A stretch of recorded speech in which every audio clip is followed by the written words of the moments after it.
अस्सलाम वालेकुम स्टूडेंट्स, आप देख रहे हैं house of college physics bye Abdul Majid. आज का हमारा टॉपिक है what is error and uncertainty in any experimental value which is a physical quantity. किसी भी एक्सपेरिमेंट से जो हम रिजल्ट गेन करते हैं वो एक फिजिकल क्वांटिटी होता है और उस फिजिकल क्वांटिटी में कितना पॉसिबल डाउट है, कितना एरर है, वो कैलकुलेट करेंगे और उसके साथ जो अनसर्टेनिटी एसोसिएटेड है वो हम पढ़ेंगे। ठीक है, तो स्टार्ट करते हैं अपने लेक्चर को। सबसे पहले डेफिनेशन है व्हाट इज एरर। एरर क्या है?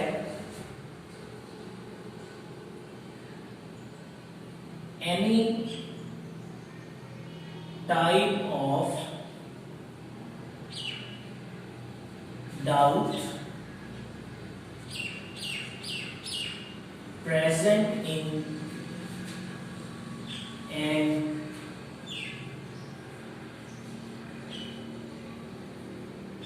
experimental value। ये डाउट है किसी भी एक्सपेरिमेंटल वैल्यू के अंदर कि उसमें वो वैल्यू हमारे पास एक स्टैंडर्ड वैल्यू से कितना चेंज है, उसको हम एरर कहते हैं। और हर पॉसिबल एक्सपेरिमेंटल वैल्यू जो होती है, every experimental value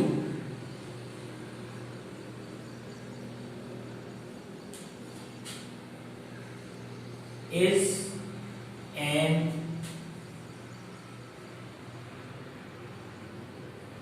approximate value. हर एक्सपेरिमेंटल वैल्यू जो होती है उसको हम अप्रॉक्सीमेट वैल्यू कहते हैं या कंसीडर करते हैं। ठीक है, तो हर एक्सपेरिमेंट में जितनी भी आइडियल कंडीशंस की तरफ आप जाएं, there will be a doubt, there will be a margin of error in the quantity, in the experiment, in the value. Value के अंदर पॉसिबिलिटी होती है कि हमारे पास कोई ना कोई एरर कंसीडर हो जाए या एरर आ जाए। ठीक है, अब हम पढ़ेंगे what are the types of certain error. Error की टाइप्स कौन कौन सी हैं? So here we have main two type of errors. Number one will B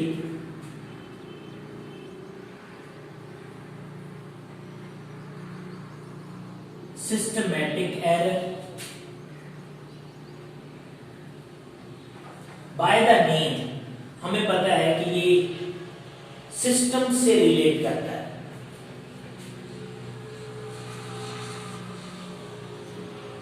relate to the system. So the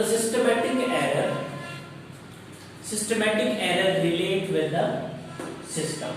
It is either positive or negative.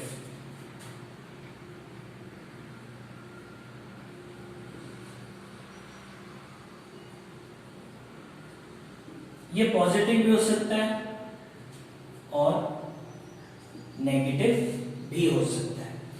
Further अगर हम इसको divide करें एक ब्रॉड वे के अंदर, तो इसकी जो सिस्टमैटिक एरर की दो टाइप्स हैं उनमें भी हम पढ़ेंगे। नंबर वन पे हमारे पास है इंस्ट्रूमेंटल।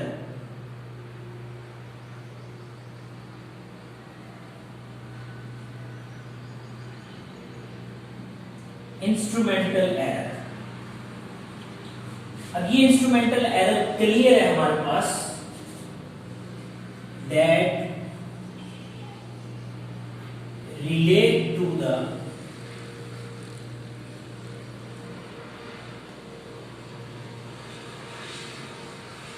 इंस्ट्रूमेंट। इसका ताल्लुक किसके साथ है? इंस्ट्रूमेंट के साथ है। मतलब अगर आपका इंस्ट्रूमेंट एक्यूरेट नहीं है, ठीक है, उसकी कैलिब्रेशन ठीक नहीं है, पुअर क्वालिटी है, then there will be a chance of error. तो ये रीजंस आप यहां लिख सकते हैं।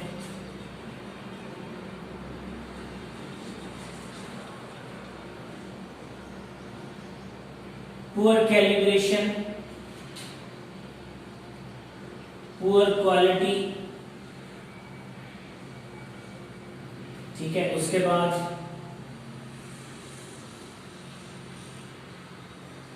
Poor scale marking, they all are causes of instrumental error that will be included in systematic, ये systematic में शामिल हो जाएगा। But how can we remove such type of instrumental error? हम instrumental error को remove कैसे कर सकते हैं? By simply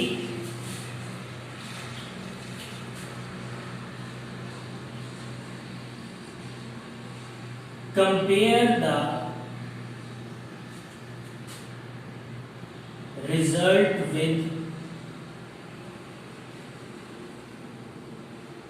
standard apparatus। आप अपने apparatus के रिजल्ट को स्टैंडर्ड के साथ कंपेयर करने, तो जो आपका एरर है वो रिमूव हो सकता है, ठीक है। तो ये हमारे पास एक रीजन है, how can we remove the error that is causes due to instrument, ठीक है। इसके बाद हमारे पास जो दूसरी टाइप है that is personal error.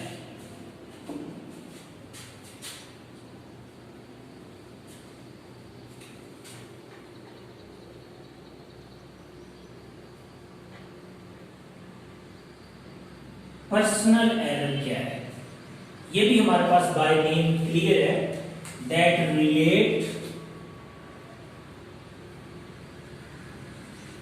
related to the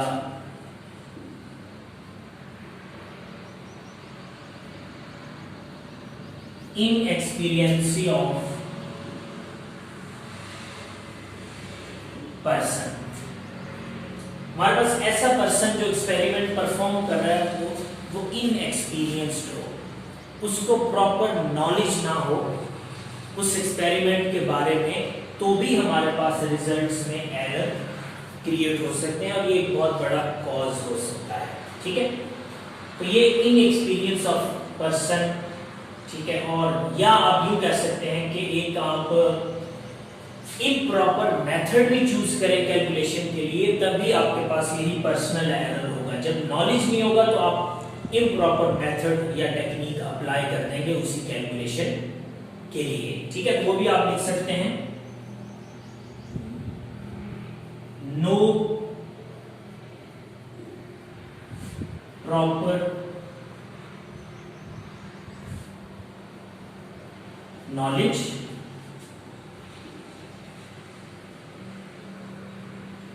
in proper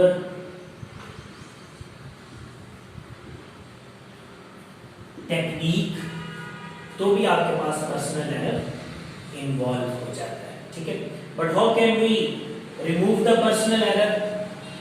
by choosing the experienced person, by choosing the proper technique, having the best knowledge about that experiment, all will remove the personal error, ठीक है। उसके बाद जो mainly हमारे पास इसकी type है, उसमें दोबारा हमारे पास एक दूसरी जो टाइप है that is random.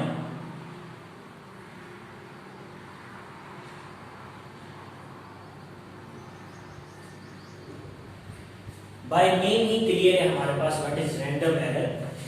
If we take the same values or if we perform a same experiment to calculate the same value, but if we have the answers, different answers for the same experiment, same value, then we have the random error that causes due to unknown conditions.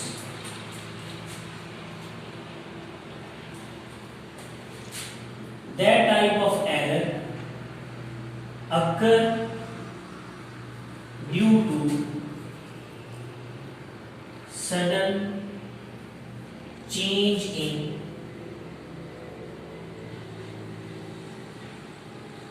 Physical and environmental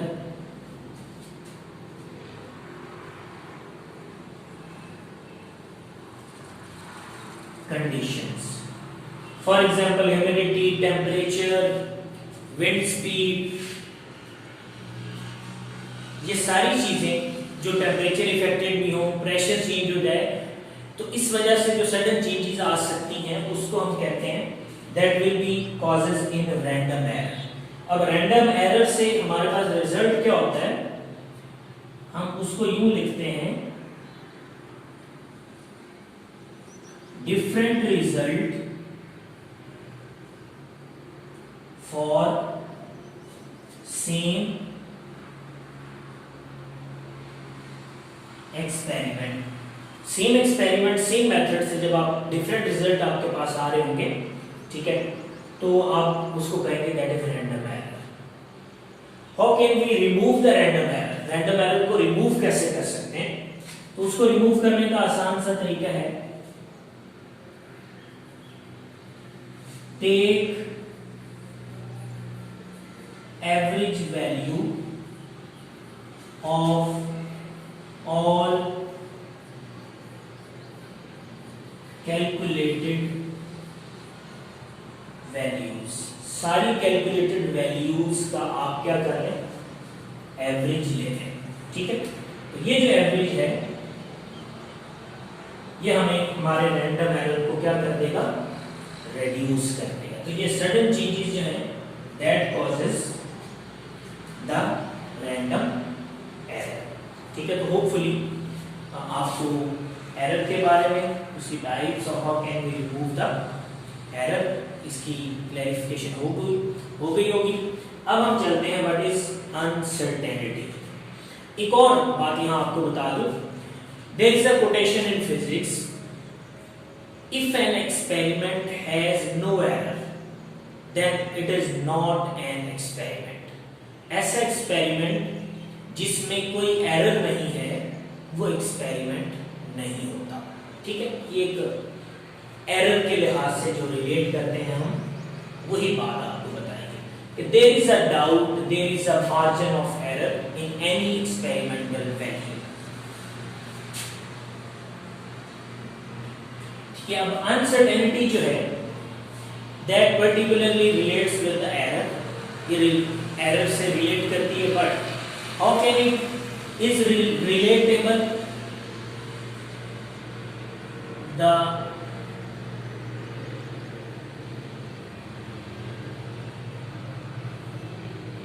quantification और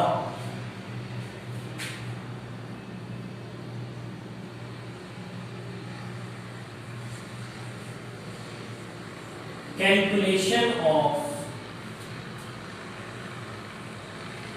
error is called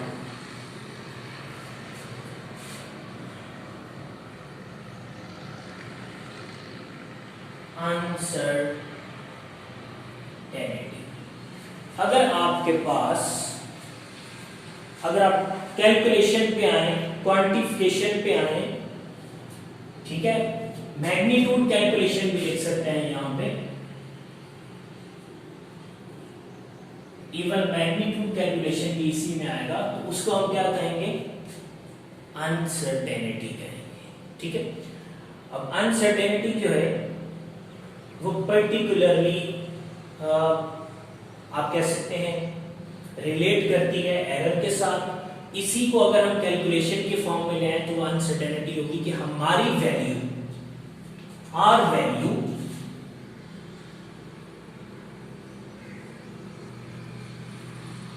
experimental value is how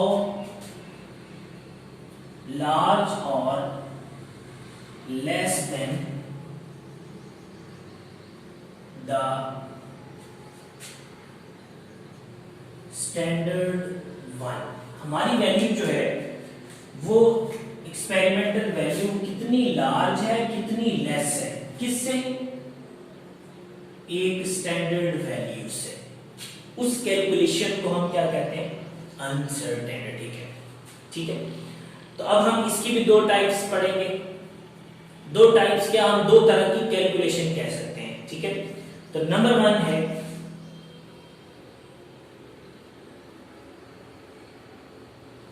relative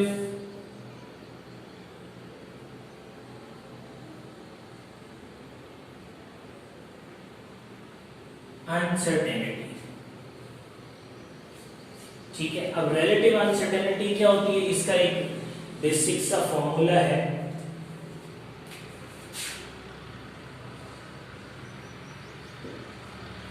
relative uncertainty equals to least count divided by value. कि जब भी हम कोई experiment perform करते हैं हमारे पास उसका एक आंसर आता है, बट विच टेक्निक और विच इंस्ट्रूमेंट इज यूज्ड, जो इंस्ट्रूमेंट इस्तेमाल किया जाता है उसका लीस्ट काउंट हमें बता दिया जाता है। For example we have a vernier caliper with least count of vernier caliper 0.01 centimeter. Measure the value of a scale, that is the length 2 centimeters. So here we have a least count, here we have a value. How can we calculate the relative uncertainty? By only dividing the least count and value. Least count और value को divide करके हम frictional answer जो निकालते हैं उसे relative uncertainty कह सकते हैं। इसको आप एक और तरह से लिख सकते हैं, that is frictional error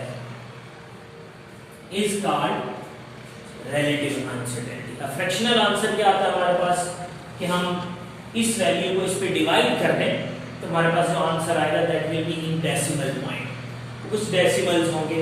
for example अगर मैं इसी को डिवाइड करूं, ठीक है, तो 0.01 डिवाइडेड बाय 2, इसका जो भी आंसर आएगा 4.005 सेंटीमीटर आता है। ठीक है, so that will be a frictional uncertainty और रिलेटिव अनसर्टेनिटी। ठीक है, फ्रिक्शनल एरर भी कह सकते हैं इसको। अब इसके बाद जो हमारे पास है that is percentage uncertainty. Percentage uncertainty क्या होती है? By simply multiply with 100 of frictional error, frictional uncertainty. जब आप फ्रिक्शनल अनसर्टेनिटी को परसेंटेज अनसर्टेनिटी यूं लिखें या परसेंटेज अनसर्टेनिटी यूं लिखें, that is least count divided by value multiplied by 100 will become percentage uncertainty। यही percentage uncertainty बन जाएगी। फॉर एग्जांपल अगर मैं कहूं कि इसी वैल्यू को मैं परसेंटेज में लेके जाऊं तो सिंपली मैं क्या कहूंगा 0.01 डिवाइडेड बाय 2 मल्टीप्लाई बाय 100। तो अगर मैं कहूं कि ये हमारे पास है तो 0.5% अनसर्टेनिटी इन द कैलकुलेशन। इस कैलकुलेशन में 5% अनसर्टेनिटी होती है। ठीक है, तो इसके साथ जब हम अपनी वैल्यू को लिखते हैं तो वैल्यू कैसे लिखी जाती है? वैल्यू लिखने का तरीका, फॉर एग्जांपल लेंथ में अगर लिखूंगा तो 2 प्लस माइनस 0.2 सेंटीमीटर, ये वैल्यू लिखने का तरीका है जो भी गिवन होगी। ठीक है, और हम अपने आंसर को भी इसी क्वांटिटी इसी तरह शिफ्ट करेंगे, जो भी परसेंटेज आएगा that 0.5% error present in 2 centimeter, ये 0.5% एरर इस वैल्यू में मौजूद है। तो 0.5% को जब आप फ्रिक्शन में ले जाएंगे तो जो क्वांटिटी होगी उसको उसी से मल्टीप्लाई करके अपना आंसर फाइंड करेंगे और उसको भी फ्रिक्शनल क्वांटिटी में चेंज करेंगे। ठीक है, तो ये हमारे पास अनसर्टेनिटी है, दैट इज क्वांटिफिकेशन और magnitude calculation of error is called uncertainty. Experimental value is how large और less than the standard one, ये भी अनसर्टेनिटी में होता है। दो टाइप्स हैं इसकी। ठीक है, रिलेटिव और percentage uncertainty. How can we calculate the relative? By only dividing the least count divided by value. Fractional uncertainty भी कहते हैं, fractional error भी कहते हैं. Percentage uncertainty हम क्या करेंगे, simply 100 से multiply कर देंगे to get the final answer. Hopefully you get the concept of error and uncertainty.